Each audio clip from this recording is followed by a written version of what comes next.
Record. I am stupid. I'm recording now from the beginning, so I don't record nothing like I've done twice out of 6 times. That's close to 34%, not quite, a little bit less.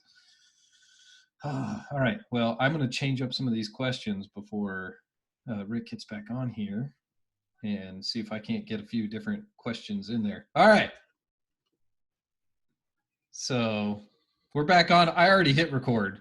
I don't know why I don't do that to begin with. Just like turn it on and hit record and watch my ugly face for a few minutes.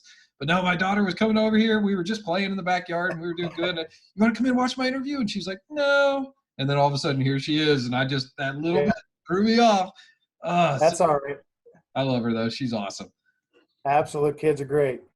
So I've just been, I've got a huge database of these questions that I've been using, and like some of these I've been collecting for a long time anyway. And it was like, you know, this is pretty good stuff over here. But I usually go through them with fine-tooth comb and try to make the questions match what I'm asking in my question or not, or maybe throw them off.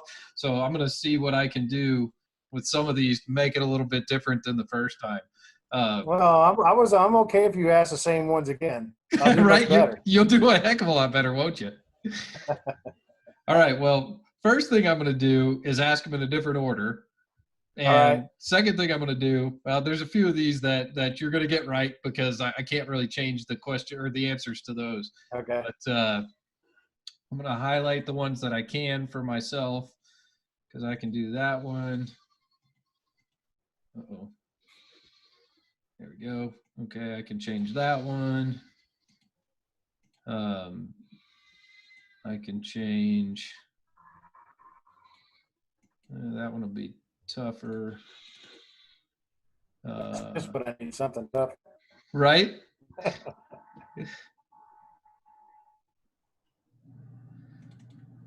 Okay, that one I can change. And I'll highlight that so I know which one it is because that won't be right anymore. And that one's right.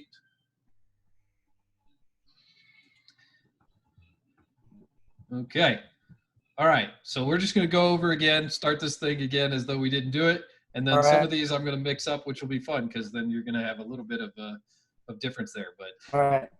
This is a segment I'd like to call Direct Indirection. My name is Kyle LaPointe. I'm the host of the fun Dynasty podcast called Dynasty Self-Help. We help you analyze your team, your game, and yourself in an effort to provide you a more rich and fun hobby experience. Today, I'm going to examine 10 key aspects of your Shark Tank 2 fantasy football team. Follow that up with a question. Please keep in mind that I'm going to be very direct, to the point, and brutally honest. And the questions are not going to be easy. Is that okay? No. All right, I don't care. Before we get into the meat of this potato, I would like to ask you just a few things about you. What is your name in real life? Rick Wilson. Rick Wilson. That's fantastic. It cut off a little bit, so I want to make sure I repeated you. In Shark Tank 2, we are named for folks with no guts, no glory. We're a league of daredevils. What is your chosen name and why? The Founding Fathers, after the Founding Fathers of the United States, obviously. Heck yeah! I just think that I've always been a big fan. I mean, there was a lot of guts that they had there. They could have been, they could have been thrown in jail for prison or treason. So I just always admired that. That you think about it into our daily lives and the aspect of what we're doing and how many of us would have the courage to do that. It's pretty few and far between. Yep, absolutely. Well, that's awesome. All right. So whereabouts you live in this world? I'm in Dip City, Ohio, just a little bit north of Dayton, Ohio. Okay, so you're in Ohio. We talked about this a bit ago. You're drinking some nice whiskey, some Irish whiskey, Jameson's. But I'm having Jameson. If you were a beer guy, what style of beer would you drink? Dortmund. Dortmunder export. You learned. Actually, I'm not a big beer guy, but I'm partial to the German beers. And as you schooled me last time, I like the Bending export. And you helped me out with what kind of beer that actually was. So. Okay. Well, I appreciate that. And like I said, I've got a fondness for that beer, and I've got a friend who brewed one and won some awards with it, and then got it brewed at a professional brewery around here, and it's one of their staples now, and it's just amazing. Yeah. So, yeah. if you can find anything that's of that German Dortmunder, and they call it different stuff over there. It never really was called a Dortmunder. It was just what we did over here in the beer judging world. We called it that. So we've tried to find a name for it, but really it's just a very basic German lager, and it's really balanced. It's a great beer. Yep, absolutely. All right. So now it's time for the hard-hitting analysis and drama-laden questions. Are you ready? I'm ready. Okay. Tom Brady, Drew Brees, Big Ben, Mitch Trubisky. You seem to have gone out of your way to invest in older quarterbacks who all have Hall of Fame careers, along with one quarterback who will be in Canton at some point, but probably just cleaning the exhibit hall. Who played the mutating fly in the film The Fly? No clue. That is Jeff Goldblum. Jeff Goldblum, the guy with the glasses. I can see him now. Yeah, Jeff Goldblum. All right, so threw that one in there. He got this right the first time through. So the original question was, what is the name of David Hasselhoff's talking car in Knight Rider? And that was Kit. All right, so I got that. You got that one right. You have been busy trading players for Shark Bucks and Shark Bucks for players. That is the prime objective in this money-driven economy of a league. You are able to turn a profit in some cases, which is a valuable tool. In 1794, a valuable tool was invented known as the cotton gin. And in a future year, there was a electric ball that was invented by what inventor? Shiny ball, sparks coming off. You put your hand near it. Also invented direct current. Yeah, here. I don't know. And if you wanted his name, you could buy it in the form of an electric car, and it is called Tesla. Okay. I got that one right last time too. You did. That last time I threw it in there about the cotton gin, and then I asked who invented the telephone, and he got that right with Alexander Graham Bell. So your tight end position seems poised for the future, unlike the QB position, which may need adult diapers before long. All four tight ends were known for being specimens in the passing game and had interesting college careers. Mike Gesicki played for Penn State. So what is the mascot at Penn? Quakers. That's right. You remember this time. So you got one right that you didn't get last time, but I got him with the Nittany Lions, throwing him off with the Penn versus Penn State. Fun stuff. All right. So you have 3 defensive tackles. You must start 2 any given week. So it is obvious that 3 could be enough. Looking over the 3 you have, it shows that people scouting defensive line talent is not a skill that is had by all people. Let's ask this question. How deep is a fathom? No clue. That is 6 feet. 6 feet a fathom. Yes. I'll always remember the first question was, what is the young of the mammal hippopotamus called? And that is a calf. A calf. All right. So Haha is one of the safeties on your team and was a stalwart defensive back at the University of Alabama. Bama produces high draft picks in each season they play under Saban. Saban also coached for the LSU Tigers in the early 2000s.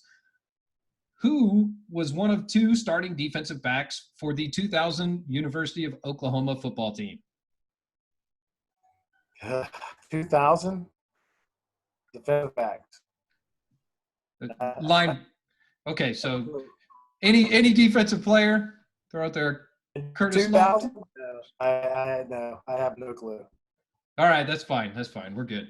Could have had we had a linebacker by the name of Rocky, and we had also Curtis Lofton was a little bit later. That was 2003.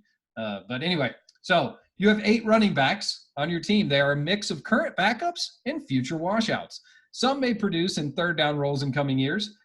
How many players do you have named Allen? 4. You do have 4, and you remembered that one as well. So we got this one right. We're mixing up some that are right and wrong, but you have Keenan Allen, Jonathan Allen, Josh Allen, and Allen Robinson, but no quarterbacks in that bunch. So there are 2 Josh Allens in our league. One is a rusher. Yes, that's the one I got. Yep, and that's a good one too. All right, you have drafted at most positions. You are heavily favoring the offensive side of the ball, but your defense has enough depth to start at most spots. Wide receiver is your heaviest position. And what is the heaviest naturally occurring element? Uranium. Uranium. We got that one right again. All right. I have mixed this one up. Let me make sure I've got this up so I have it where I need it.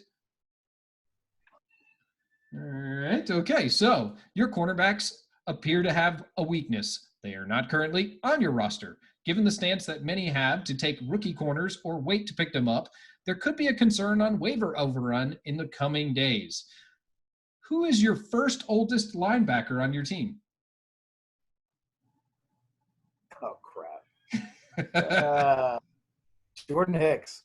No, that was your second oldest. Your oldest is CJ Mosley. CJ Mosley. Yeah, CJ Mosley. Okay. He's 8 days older. 8 days older. Okay. All right. So you have the entire wide receiver core for the Cincinnati Bengals. This can often prove to be a risky tactic in short roster leagues, but in these larger roster leagues, this can prove fruitful, especially as the new QB for the Bengals seems to be something that will be chosen in next year's draft. How many quarterbacks has Cleveland had since 1999? There's a lot. And, I guessed it wrong last time, and I don't even remember what the hell you said. You 21? said 14 last time, and it was 27. Yeah. You were 21 this time. You got closer. Yeah, but it is still remember the questions. It is still a tremendous amount of time, amount of players. All right. So my final question. Let me see if there's any way I can throw a wrinkle in this one. All right, probably not. I'm going to ask it again. Lacking number ones at a few spots will be a problem on your roster, but you've made up for it with depth at a lot of other positions. This league will provide a lot of trading opportunities, and those deep positions can swap for talent at those missing ones. NBC airs a show called America's Got Talent. If your roster were to appear on that show, how many buzzers would the judges use? 2. 2 was your answer last time. I said it was close enough because I had all of them. I'm going to give it to you again this time. All right. Thanks for your time. I appreciate your candid and truthful answers and my insightful and hard-hitting analysis. No problem. But I got to ask you the same question I asked last time. All right, let's do it. I think it's all cool that people listen to this. I do. Hear, people, how you got into this league and how Peter's put all these together. And I think I've always found it intriguing when I find out how people found out Peter was and got into this league. Sure.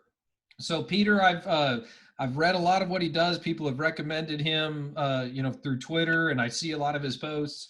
I actually got an invite to this league through this league back here, the Battle Royale, which was a John Bosch league. And you talk about another guy who loves these crazy, wild, extravagant rules.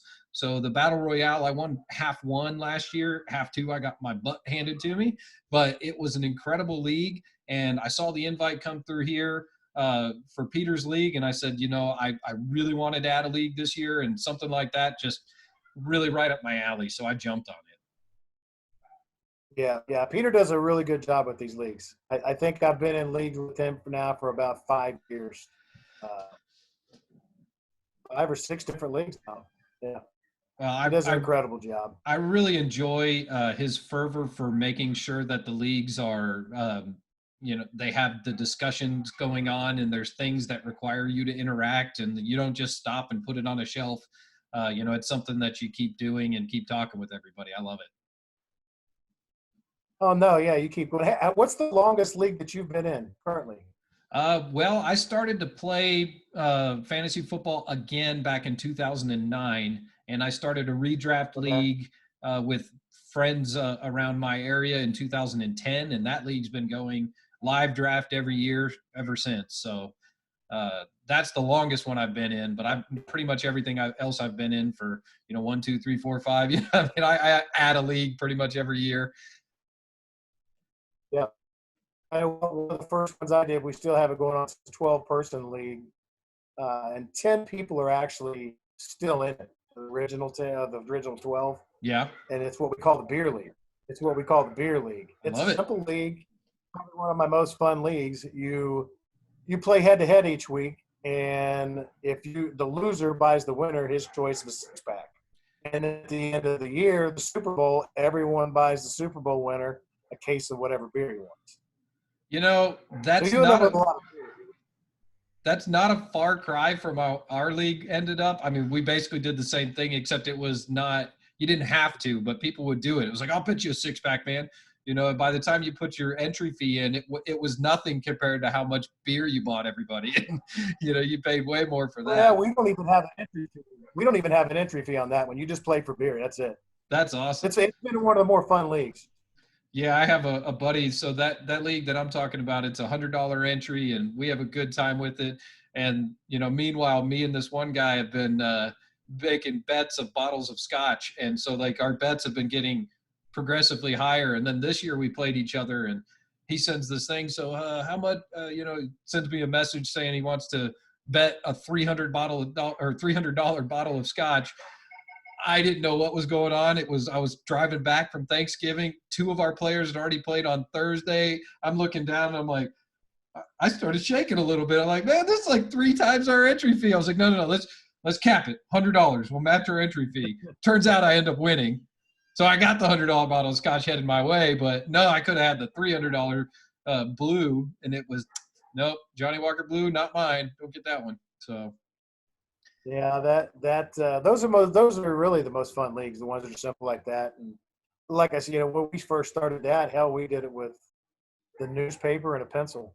Uh, and the commissioner the commissioner, we gave him a stipend every year to cover all the envelopes and the stamps because he'd mail out everything every week. right. Damn things have changed.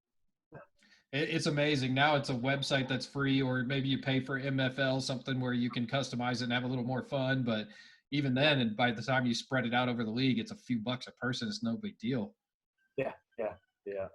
All right. Well, hey, this was great, man. I had a lot of fun. Man, well, this was fun a second time. I'm glad I get to post this. I already posted the first one. I'm going to throw this video up there too, so that's on there. I'm excited. I'm glad we got to do this.